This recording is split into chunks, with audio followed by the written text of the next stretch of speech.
नमस्कार, मैं हूं आपके साथ सृष्टि शेखर पांडे और आप देख रहे हैं न्यूज़ 18 का डिजिटल प्लेटफॉर्म।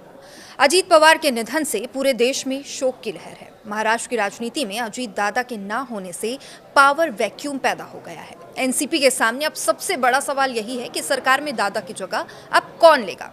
अब सूत्रों की माने तो उनकी पत्नी सुनेत्रा पवार का नाम रेस में सबसे आगे है, लेकिन प्रफुल्ल पटेल और छगन भुजबल जैसे दिग्गज भी कतार में हैं। अगर एनसीपी की दोनों घरें एक होती है तो शरद पवार किसको डिप्टी सीएम के रूप में देखना पसंद करेंगे, ये भी बड़ा सवाल है। राजनीतिक गलियारों में इस समय सबसे प्रबल नाम सुनेत्रा पवार का है। अजीत पवार की पत्नी और वर्तमान राज्यसभा सांसद सुनेत्रा पवार को पार्टी के भीतर बहनी के नाम से जाना जाता है। सूत्रों के मुताबिक प्रफुल्ल पटेल, छगन भुजबल और सुनील तटकरे जैसे वरिष्ठ नेताओं ने सुनेत्रा पवार के नाम पर शुरुआती सहमति भी जता दी है। अब पार्टी का एक बड़ा वर्ग मानता है कि बारामती में अपनी पकड़ बनाए रखने और सहानुभूति की लहर का लाभ उठाने के लिए सुनेत्रा पवार को डिप्टी सीएम बनाना सबसे सेफ साइट होगा और वे अजीत पवार की खाली हुई बारामती विधानसभा सीट से उपचुनाव लड़कर विधायक बन सकती हैं। लेकिन वहीं प्रफुल्ल पटेल, जो कार्यकारी अध्यक्ष हैं, दिल्ली की राजनीति में मजबूत पकड़ रखते हैं और पार्टी के संकट मोचक के नाम से जाने जाते हैं।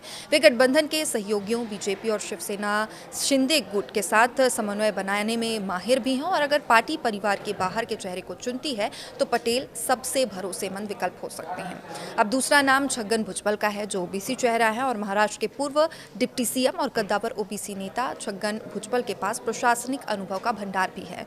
हालांकि उनकी बढ़ती उम्र और स्वास्थ्य संबंधी चिंताएं बनी हुई हैं, उनके लिए ये चुनौती बन सकती हैं। अब तीसरा नाम सुनील तटकरे का है। प्रदेश अध्यक्ष हैं और सुनील तटकरे संगठन के आदमी माने जाते हैं। रायगढ़ और कोंकण क्षेत्र में उनकी जबरदस्त पकड़ है। वे अजीत पवार के सबसे भरोसेमंद साथियों में से एक रहे हैं। वे सरकार और संगठन के बीच सेतु का काम कर सकते हैं। अब वहीं जो धनंजय मुंडे हैं, ये युवा और लोकप्रिय चेहरा दोनों ही हैं। बीट से आने वाले धनंजय मुंडे के पास जबरदस्त जनसमर्थन है, लोगों के का जो समर्थन वो बना हुआ है। वे अजीत पवार की कार्यशैली की कार्बन कॉपी माने जाते हैं। यदि पार्टी किसी युवा और गतिशील नेतृत्व की तलाश करती है तो मुंडे एक डार्क हॉर्स यानी कि छुपा रुस्तम साबित हो सकते हैं।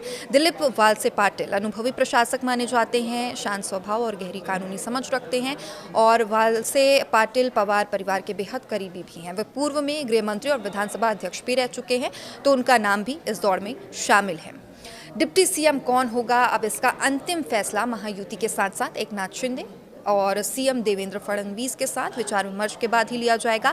बीजेपी नेतृत्व चाहेगा कि जो भी व्यक्ति डिप्टी सीएम बने वो आगामी चुनाव में वोट दिलाने की क्षमता रखता हो। अब देवेंद्र फडणवीस और अजीत पवार की ट्यूनिंग बहुत ही अच्छी थी, ऐसे में फडणवीस भी अपनी पसंद के किसी नाम पर मुहर लगवा सकते हैं।